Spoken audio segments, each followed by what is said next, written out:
Early in the spring, Alexander set off.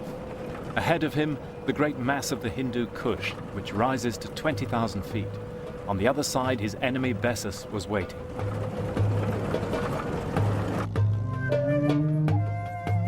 There were three main passes. Bessus expected Alexander to come the direct route, and he devastated the land there to deny Alexander supplies. But Alexander never did what was expected. He chose the longer eastern route and went up the Panjshir Valley, heading for the Khawak Pass. Travelling up the Panjshir Valley today, it's almost impossible to believe that a great army could have made its way through here. But they did. Throughout the whole of history, armies had to find a way over the Hindu Kush.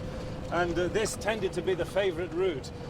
Tamburlaine the Great, for example, came this way on his way from the Oxus to India in 1398.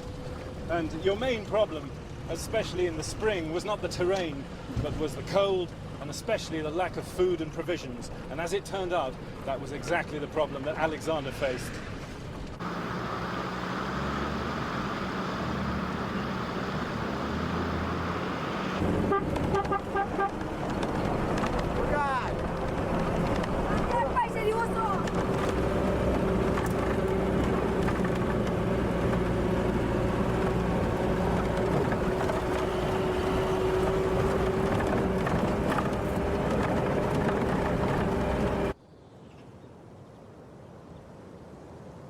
The local people had buried their winter supplies to foil the Macedonian foragers, so Alexander's men had to take their own food with them.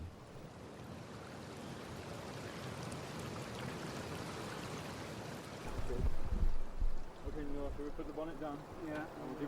Shut up. Let's do that. You guys want to come and push? Our Land Rover soon began to struggle. Alexander had been right.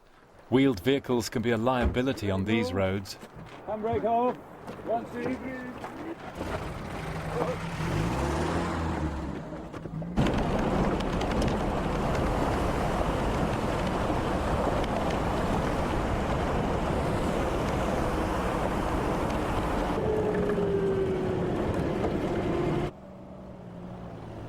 The Russians also found their mechanized gear failed here against men fighting on foot and supplied by mule.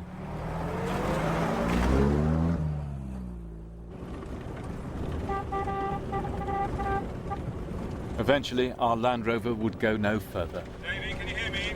We've developed a very bad clonking noise suddenly. It sounds as if it could be the half shop. So we're going to pull in, okay?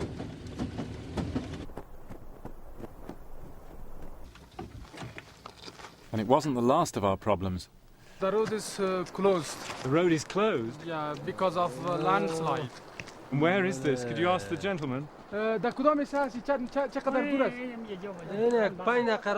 after 5 minutes, we will reach there. Really? And impossible for vehicles to get through? Or? No, it's impossible. Only donkeys?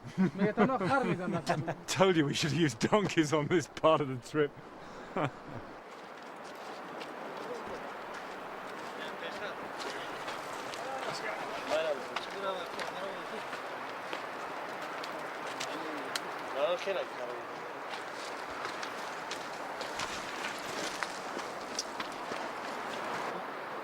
How long do you think it will take a bulldozer to clear? Bulldozer, 1 hour. 1 hour? Yeah, 1 hour.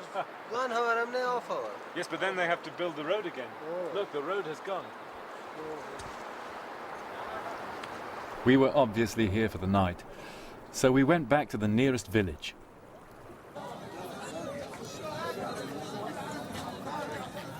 What is the name of the village where we leave the cars and we start to walk up to the pass? Khawak. That's Khawak. Yeah, that's Khawak. And Khawak, Khawak village. and Khawak is after Dasht Reba. That's Yeah, right. yeah. Alexander always used local guides. If they did well, they were rewarded. If they misled him, they were killed. Simple but effective.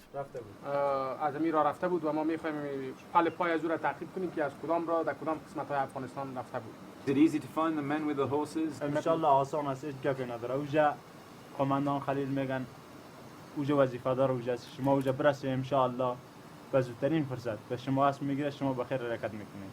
So Halil organizes النوم The horses. خليل زوفتني. Khalil, Yes. Commandant Khalil. Commander Khalil. Commander Halil. Yeah, Oh, Commander right, Halil. right. Great, great, great.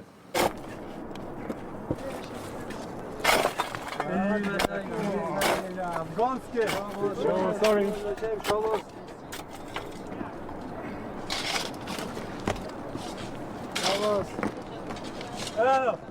Alexander the Great had a sapper corps to do this sort of stuff for him.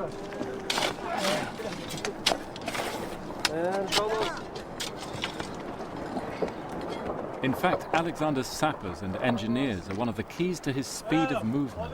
They did this kind of job for him all the way to India.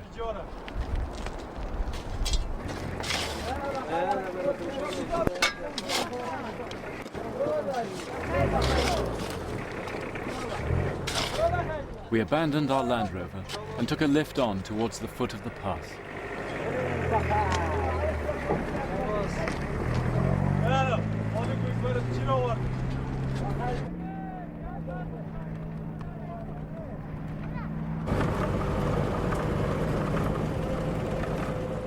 The track began to rise now. We passed travellers walking in long zigzags up the hillsides.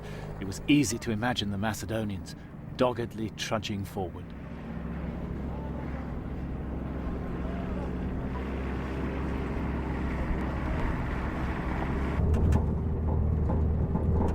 This road was actually only made up for cars a few years ago, and until that point it was really a track that only horses could use. And although Alexander's army must have been able to come along the river valley in those wide open spaces in the early part of the Panjshir, here they would have been single file. So it would have taken them hours to pass any given point. And the army must have stretched for 10 miles, who knows, maybe all the way back down the Panjshir, which explains why it took 17 days to cross.